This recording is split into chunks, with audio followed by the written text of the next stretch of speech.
I think the first thing to say is because we're living longer, I'm afraid we're going to have to be in the workplace longer. I mean, this is absolutely true. So we need to be healthier because in the sort of society we have, and it's not true perhaps of all societies, but in the United Kingdom, the sort of society we have, we do need the maximum number of productive years from as many people as possible. Because if you think about it, those who can't work are pensioners, are children, those who are truly ill, the unemployed. We have a society which helps and supports those people. And therefore, we need that ratio to be as high as possible. And we are at risk of it not being as high as possible because being sufficiently healthy is a condition for work. You may say not all sorts of work. Some people have far less strenuous jobs than others. But still, for most of us, being sufficiently healthy is a condition for going to work. And maximising what I'll call our disability-free life. Because I don't think most of us want to live to be 100 in wheelchairs, not able to do very much. That doesn't seem to me to be a particularly attractive way of living. So having disability-free life as a proportion of our whole life is really desirable. It's desirable for us, our families, and for society. So I think that's, if you could hold that in mind. So we are talking about keeping people healthy, well, resilient, in work for many, many reasons. But just some of the facts about life expectancy. You can see there that we are living longer.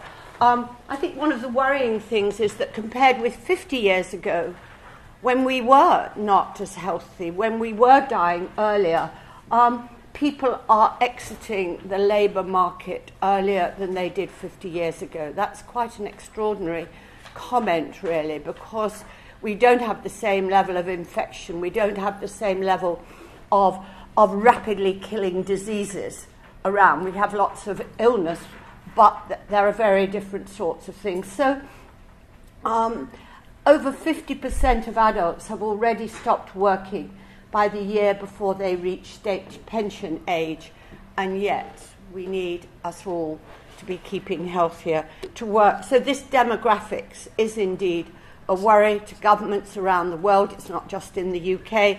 And what it looks as if we're doing is, yes, living longer with more chronic diseases which we acquire earlier in our lives because of our lifestyle, basically.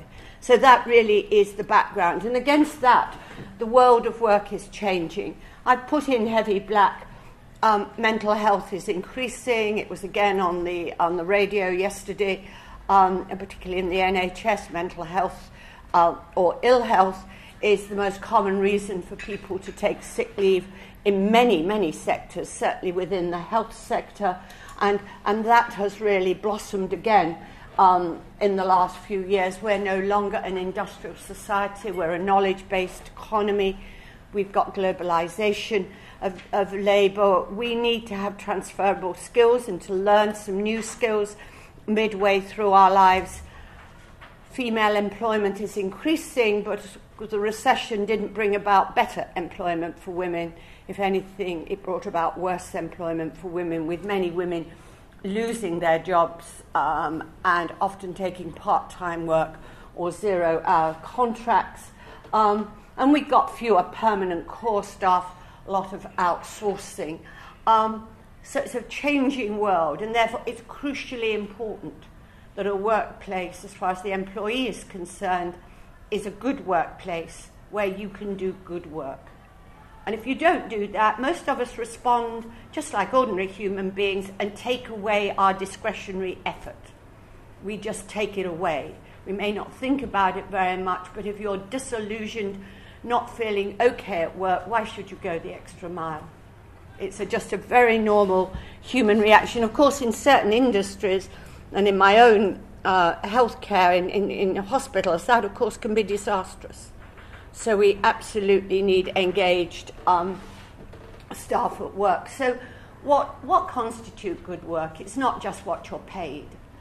Of course, we all would like to have a reasonable salary, but really good work are the things that I've written up there. And I would put pretty high on my list control. Do you feel you have any control in your workplace? Or are you constantly having to do the things that you're told to do? That is very, very demoralizing. So having some control about how you organize your work. Flexible arrangements. Last night I was at an event that really was celebrating the launch of a very good document on carers. We are being, because of the society and the aging changes, many more of us have to do caring responsibilities. And that is, again, something that we hope an employer will listen to and think about flexible arrangements. Reintegrate, I'll say a few more words about that in a moment, of sick and disabled people. We all, if we have a long-term or an unpleasant illness and wish to go back to work, would like to be reintegrated properly. Good workplaces, visible senior leadership. If you don't have that, very hard to get health and well-being embedded in a workplace. You can start it, you can have it as an add-on. You can't easily have it embedded in the organisation. If I only had a small amount of money to spend in this arena, I would train my managers in people training. We promote people because they're technically competent.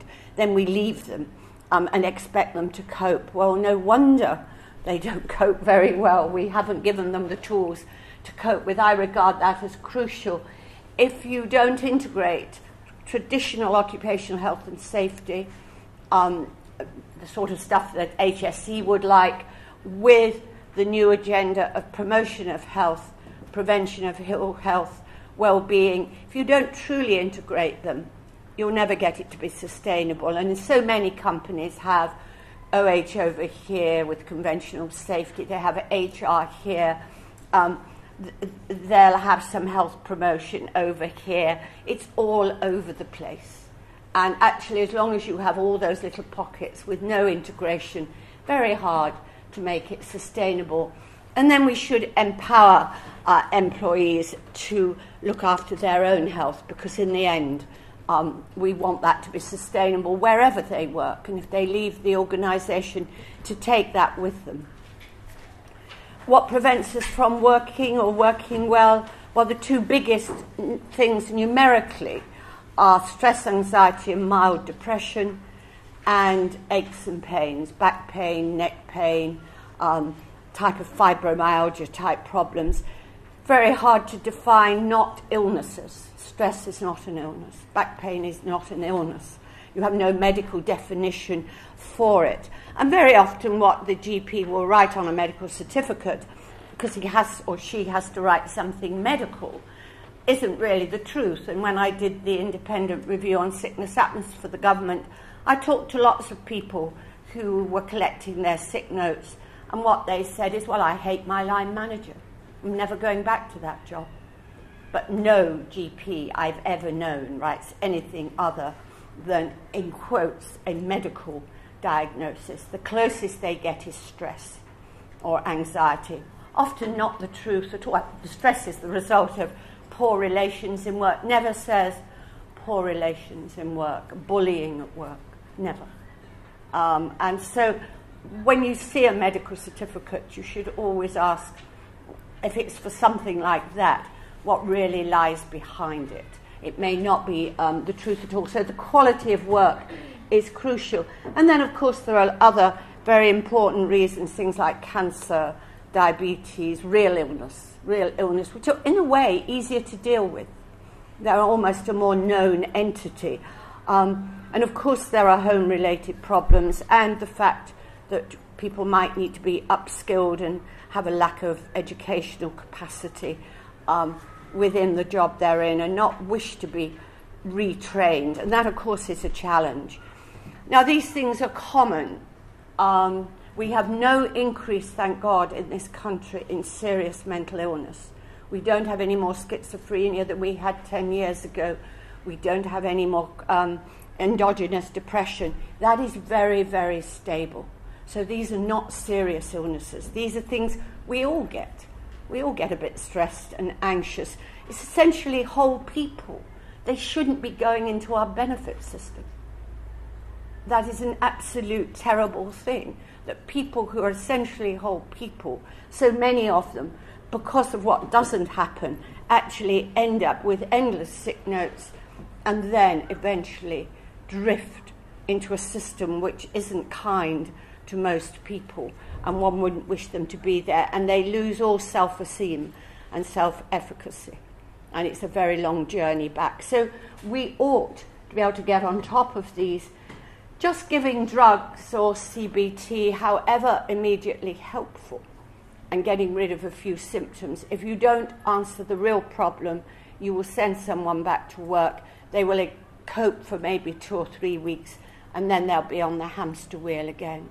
So just more drugs, just more cognitive behavioural therapy will not necessarily answer this. So although we may need some more, if we don't really look as to the reason for the stress, then it's just a temporary plaster over a fairly big crack. Now, a lot has gone on, and I think this has been one of the great areas of development in the United Kingdom, whether it's from the government. Employers have really come up to the mark in so many ways. Health professionals, the medical Royal Colleges have now really got their act together about health and work, or whether it be the NGOs. And I'm not going to go through these in detail, but just to remind you, we've got this Time to Change, the big anti-stigma campaign, which has been great. I chair, as was said, the Health at Work network of the Public Health Responsibility Deal. We've developed, I think it's a good mental health pledge, where employers pledge to actually support the mental health of their employees. It's a public declaration that you're going to do something about it. Then you can do something about it through the IIP Wellbeing framework. So lots of things have been happening. People often talk about engagement and how they want engaged employees, but you will not be engaged if you have no sense of well-being. I mean, it's just very, very difficult. And well-being obviously includes our mental status. You can drive engagement for a short time without well-being. You can certainly drive it, but you will never, ever succeed in sustaining it. And it can lead to a burnout. And I've recently visited a hospital in the north of England where the chief executive said to me, "We've driven our engagement, we thought we had done it well, but we've now got burnout." And so I think how you drive engagement is really, really important. And what we all care about is, do our employers have a sincere interest in our well-being, or is it just put on so that we will work a bit harder? So this really talks to a visible leadership, good employers and well-trained managers. If I haven't convinced you, then perhaps the Bupa report that came out in December 2013 said that this failure to unlock our discretionary effort, going that extra mile, cut a potential $6 billion, or equivalent to 0.4% of GDP from the UK economy in 2012. So again, engagement is something we need to strive for, but to do it properly and not just drive it, but to do it intending that the employee should feel good about being in the organisation. I mentioned that I would train my managers if I didn't have very much resource. The things I'd like them to do is be effective communicators, not on the technical part of the job, but on the other things, to have that enhanced awareness of issues that might be around. That's, I suppose, in a way, almost emotional intelligence, and be able to empathise and to make it clear that people can talk about issues. So an open culture, not a closed culture. I don't want them to become psychiatrists or psychologists, but I would like at least an introduction to mental ill health and what positive health looks like in the mental sense, so that they can be aware. And of course there are lots of good training courses, so there's no excuse for not doing this. I talked about reintegration, which for me marks out again a good manager. Does a manager take care to reintegrate someone, whether it's a physical illness or a mental illness? The one we find the most trouble with is mental ill health. If you'd had your knee replaced, although most of you are much too young to have your knee replaced, but if you were having your knee replaced, going back to work, people are concerned that you've got a good chair to sit on. You know, are you in a good place? Can they help at all? Are the stairs okay? When people go back after mental ill health, we often shuffle around. We're not really sure whether we should talk about it. And that's where I think a manager could have quite an influence with the team as to how do you welcome someone back who maybe has had 3 or 4 months off with perhaps depression. So I think this whole business of reintegration is crucially important. And the other one we run away from so often, which we've got to stop running away from, is cancer. It's because it used to be that if we had cancer, we left work because we were probably going to die of the disease. Well, now, thank goodness, cancer is often a chronic condition. For many, many people, there is a cure. For those for which there isn't a cure, there's often a very good remission and being able to hold the tumour at bay. But despite all that, and despite all the work that Macmillan Cancer do, still long-term cancer survivors are 1.4 times more likely to be unemployed. They often have to sell their house. They often lose income. And yet a lot of them want to go back. They want to go back to work, but that reintegration process will not be an immediate one because they will be tired. They won't be that well when all of the misery of the chemotherapy is over. And some people may say, well, cancer's not a very common condition. But I'll just get you to look at this graph, because in 2030, we're going to have at least 4 million people with over a 2.5 diagnosis, with over 2.5 million of them diagnosed over 5 years earlier. So they are survivors. And if they survive 5 years, likely to go on surviving. So we can't have all these people not in work. We just can't. Never mind for themselves, but for our economy. And they will be, I mean, cancer goes straight across the population. It hits everyone, whoever we are.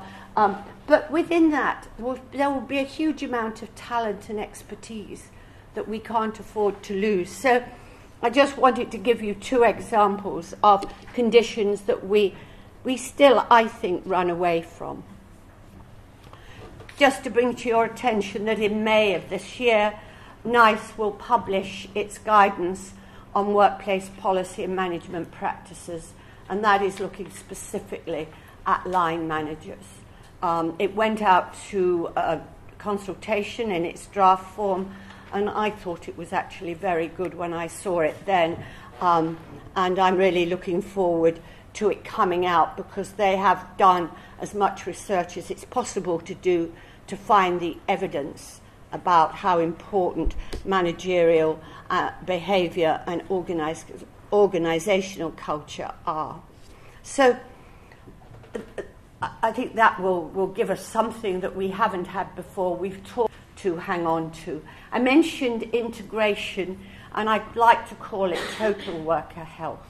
So it's whether you are a construction worker, and we need to worry obviously about your safety in a very practical sense, through to whether you're sitting in an office and not in that same sort of physical risk, but all have a risk of total worker health. And at last, this is getting traction in places like NIOSH, who used before really to be only concerned with the more safety aspect. They're a very, very good organisation, but they didn't quickly and easily, I don't think, embrace protection in the sense of a holistic protection of health. And what you will see in an organisation, if you just do conventional health and safety and you don't integrate, of course you will reduce harm. Of course you will, because that's what all organisations must have. And so illness, injury and incidents, you will make a difference to that, and you will move up towards an absence of illness or injury, but you won't do the other bit. You won't get above the line. So what you're wanting to do is to hang on to the good bits about conventional occupational health and safety. You do not want to lose that sort of control, but you want to be taking it up and have gains in health, well-being, fitness for duty. You want it to be strategic, integrated, and have gain in company performance. So it is additive, but also integrated. People often say to me, well, where do you start with a health and wellbeing programme? I don't think, quite frankly, it matters where you start as long as you've asked the employees. Don't do anything to people. I think doing things to people, most people got any spirit will tell you what to do with it. I mean, you may think that fresh fruit is good, of course it is. You may think a bicycle scheme is good, and of course it is. But if your employees don't think that's what they most want, then I would ask them first. And a company in the north of England, a little company I gave an award to, I gave it to them, a national award, because they did ask their employees, and they wanted literacy and numeracy skills. They were dockers, and some of them couldn't read and write. They weren't interested in bananas. They really, really were interested in the things that would make a difference to their lives. So I think you can take your pick after you've asked. I had to bring this to your attention. Of course you think about sitting in an office, but I went to an absolutely splendid conference early in the year on the sedentary worker, and it really was brought home to us just how sedentary we were. And for some lectures we were made to stand, so you stood for a lecture and you moved around and you did exercises in between. We had on display, the desks that go up and down, so you can do 2 hours sitting down, an hour of working standing up, which is very common in Scandinavia and increasingly common in Australasia. But we sit, on average, as you can see there, for 8.9 hours each day, and 70% of that is at work. That is dreadful.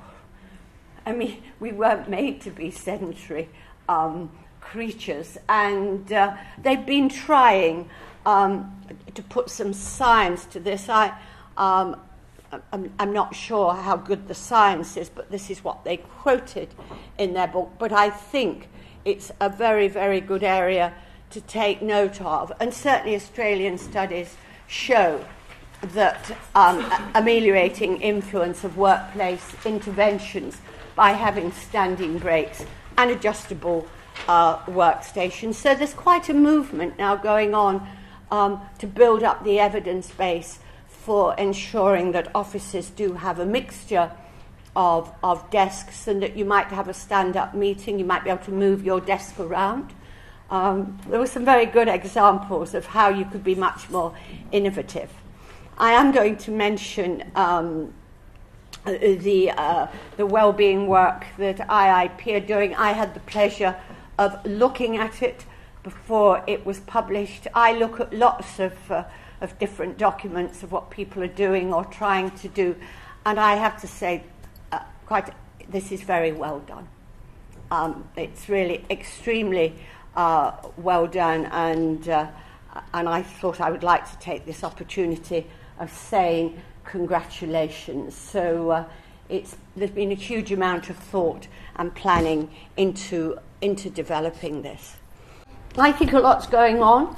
I think a lot of things are changing, and I really feel we should embrace them. So thank you very much for listening.